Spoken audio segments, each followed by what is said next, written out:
Good evening, everyone, and welcome to Black Literature, Black History. This is Jason Williams, and tonight we're going to continue with Incidents in the Life of a Slave Girl by Linda Brent. We're going to look at Chapter 11, The New Tie to Life.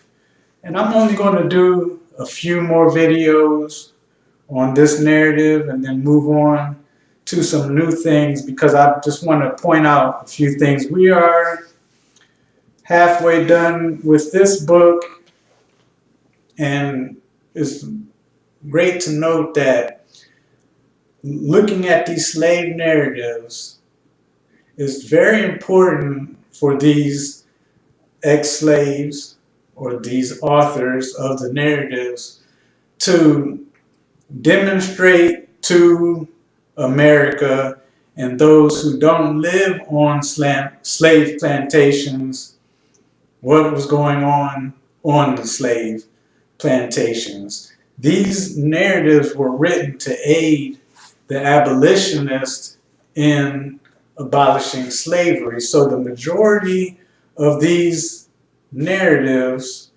is to explain the horrors that go on the slave plantation. Because we need to realize that during this time period, the majority of the people who lived in the United States did not own slaves. In order to own slaves, you had to have some sort of wealth.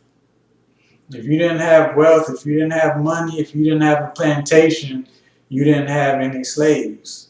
So many people didn't witness firsthand slavery. Just like nowadays, we know through the statistics that there are more black people in the prison system now than there were slaves. And we know from the 13th Amendment that under the prison, under that amendment, if you're a convict, you are actually open to be a slave. And if you ever saw the show, the 13th, about the 13th Amendment, they demonstrated a few instances where inmates were being used as slaves. But we don't, the majority of America, we don't see it firsthand. So if we don't see it with our own eyes, it's kind of like out of sight, out of mind. So we don't think about it until we see it on the movie, or we see, like when we see it, then it brings awareness.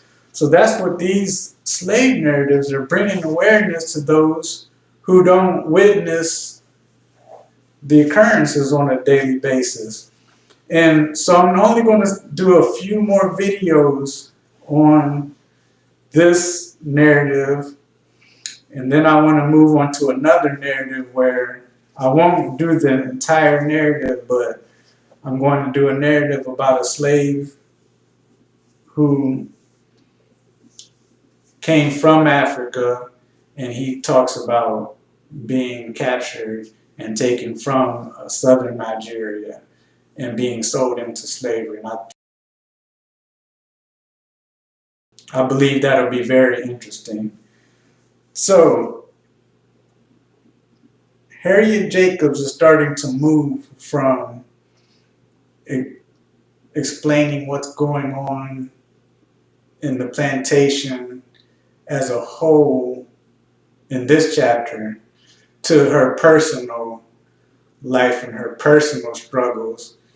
Now she talks about how she had a baby from another white man because Dr. Flint continuously pursued her until she found no other way to get away from him unless she gave herself to a white man of her choosing, because she knew that he would not be able to do any harm to another white man as he would be able to do to a black man or a slave. So she gave herself to another white man who was attracted to her, and she got pregnant and she had a child. And this chapter talks about how the baby was sick and she was torn between wishing that her baby would just die because it wouldn't have to experience slavery, and then wanting her child to live because it's her child. So these are the experiences that she brings to light from a female perspective in the slave narrative that the male slave narrative, like when we read in Frederick Douglass, these are things he didn't have to deal with that women had to deal with. And those sorts of struggles are being brought to light in incidents in the life of a slave girl. So another thing is, in this chapter and in the previous chapter, she explains to the reader her sense of shame. But she says, I'm telling you what it is, I'm being truthful, so I'm just going to, even though I'm ashamed of what I've done, she feels it's a sin, and she turned her back on her morals and whatnot just to get away from Dr. Flint, and she feels ashamed, but she continues to write it. And this is something that I want you to realize, that if you're going to be a writer, and if you want to write serious material, you will find in some occasions where you're going to have to reveal something about yourself that maybe you don't want other people to know about. You'll feel ashamed, you'll feel embarrassed, or something that happened in your life that you just don't want people to know about. But the thing is, that particular thing that you hesitate to write about, that is what people will connect to. Because where you're ashamed of something that happened in your life or something that you did, you don't realize that that thing that you're ashamed of, hundreds, thousands, millions of other people have had that same experience and they feel ashamed too. But if they see you revealing it and you showing how you got through it or how you're currently dealing with it, you know, they can relate to that. So this is called Incidents in the Life of a Slave Girl. It doesn't say incidents in the life of Harriet Jacobs or Linda Brent or whatever. It says of a slave girl, because she knows that all of these different experiences that she has, other slave women have had those experiences. So these things some of these things that she's ashamed to write about, she writes about it to demonstrate the horror, but she also wants to give hope to those women who are currently going through what she's going through, or have lost their mind going through what she has witnessed and what she's going through, come to terms. So if you're going to write a story, a short story or a novel, don't hesitate to be able to reveal to everyone things that you may be ashamed of, because that tragedy or that shame or whatever it is, that evil act, others have done.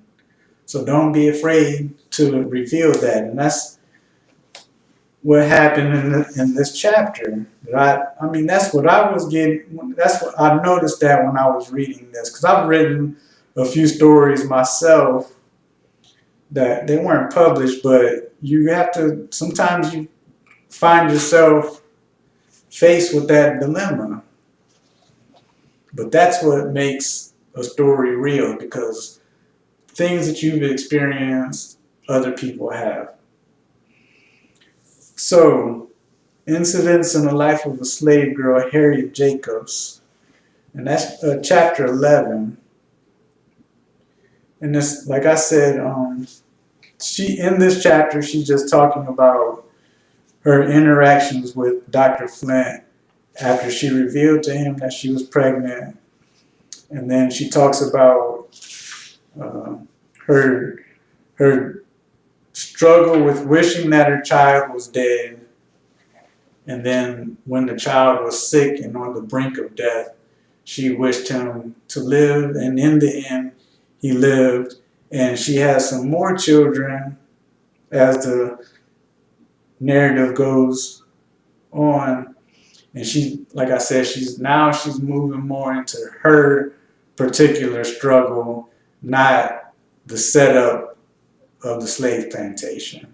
So this is Jason Williams with Black Literature, Black History. Have a nice evening.